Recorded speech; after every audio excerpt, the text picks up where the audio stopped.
SIT ಕಚೇರಿಯಲ್ಲೇ ಮೊದಲ ರಾತ್ರಿ ಕಳೆದ ಎಚ್.ಡಿ. ರೇವಣ್ಣ 4 ದಿನಗಳ ಕಾಲ ಈಗಾಗಲೇ ಎಸ್ಐಟಿ ವಶದಲ್ಲಿದ್ದಾರೆ ಎಚ್.ಡಿ. ರೇವಣ್ಣ ಅವರು ಮಹಿಳೆಯ ಕಿಡ್ನಾಪ್ ಕೇಸ್ನಲ್ಲಿ. ಆದರೆ ಇಡೀ ರಾತ್ರಿ ಒಂದು ರೀತಿ ವಿಲವಿಲ ಅಂತ ಎಚ್.ಡಿ. ರೇವಣ್ಣ ಅವರು ಒದ್ದಾಡಿದ್ದಾರೆ. ಸುಮಾರು ರಾತ್ರಿ 2:30ವರೆಗೆ ರೇವಣ್ಣ ನಿದ್ದೆ ಮಾಡಿಲ್ಲ. ಬಿಸಿಯಲ್ಲಿ ಸೆಕೆ ಅಂತ ಪರದಾಡಿದ್ದಾರೆ. ಈ ವೇಳೆ ಎಸ್ಐಟಿ ಅಧಿಕಾರಿಗಳನ್ನ ಕೇಳಿದ್ದಾರೆ, ಎಸಿ ಹಾಕ್ರಪ್ಪ ನನಗೆ ಅಂತ. ಬಟ್ ಎಸ್ಐಟಿ ಕಚೇರಿಯಲ್ಲಿ ಎಸಿ ಇಲ್ಲ ಸರ್, ಫ್ಯಾನ್ ಮಾತ್ರ ಇದೆ ಅಂತ ಹೇಳಿದ್ದಾರೆ. ಈ ವೇಳೆ ಫ್ಯಾನ್ ಅನ್ನ ಸ್ಪೀಡ್ ಜಾಸ್ತಿ ಮಾಡಿದ್ದಾರೆ ಅಧಿಕಾರಿಗಳು. ಸೊ ಅಲ್ಲಿಗೆ 2:30 ಆಗಿತ್ತು. ರಾತ್ರಿ 2:30ಯಿಂದ 5 ಗಂಟೆ ಅಂದರೆ ಸುಮಾರು 2:30 ಗಂಟೆಗಳ ಕಾಲ ಮಾತ್ರ ರೇವಣ್ಣ ನಿದ್ದೆಗೆ ಜಾರಿದ್ದಾರೆ. ಎಸ್ಐಟಿ ಕಚೇರಿಯ ಒಂದು ಸಣ್ಣ ಕೊಠಡಿಯಲ್ಲಿ, ಒಂದು ಸಣ್ಣ ರೂಮ್ನಲ್ಲಿ ರೇವಣ್ಣ ಇದ್ರು. ತುಂಬ ಹೊತ್ತು ನಿದ್ದೆ ಮಾಡೋಕ್ಕಾಗಿಲ್ಲ. 2:30ಗೆ ಮಲ್ಕೊಂಡ್ರು, 5 ಗಂಟೆಗೆ ಎದ್ದು ಕೂತ್ಬಿಟ್ರು. ಏನ್ ಮಾಡೋದು ಅಂತ ರೇವಣ್ಣ ಚಡ್ಪಡಿಸ್ತಾ ಇದ್ರು.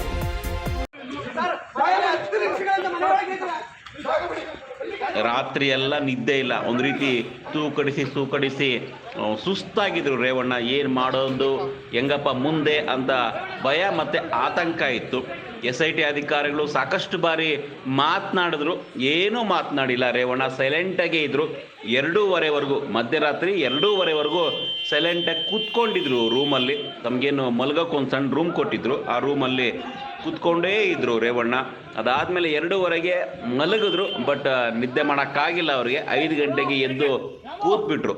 ಆಮೇಲೆ ಯಾಕೆ ಸರ್ ಈ ಥರ ಮಾಡ್ತಿದ್ರು ಅಂದಾಗ, ಸೆಕೆಂಡಪ್ಪ ನಿದ್ದೆ ಬರ್ತಿಲ್ಲ ಅಂತ ರೇವಣ್ಣ ಎಸ್ಐಟಿ ಅಧಿಕಾರಿಗಳಿಗೆ ಹೇಳಿದ್ರಂತೆ. ಅಲ್ಲಿಗೆ ಇಡೀ ರಾತ್ರಿ 2:30 ಗಂಟೆಗಳ ಕಾಲ ಮಾತ್ರ ನಿದ್ದೆ ಮಾಡಿದ್ದಾರೆ.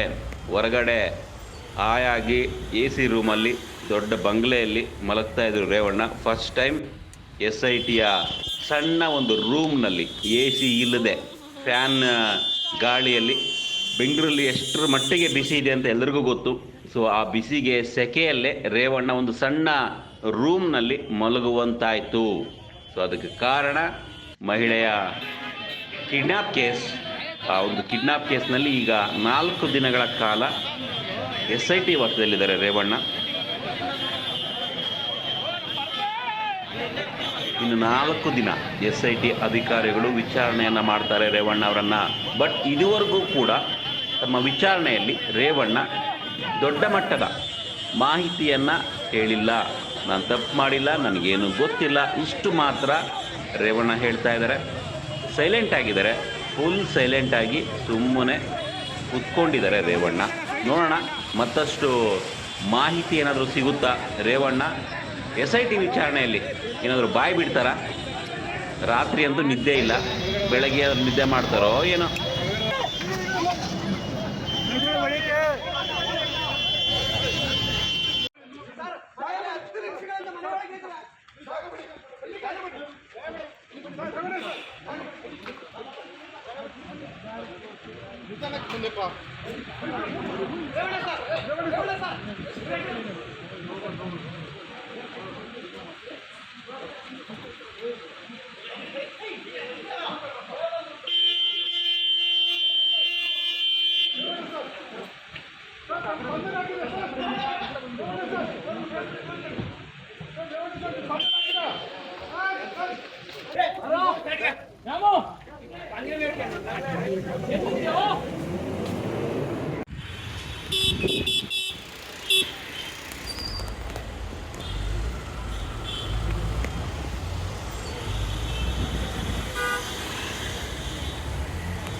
ಸಾಕು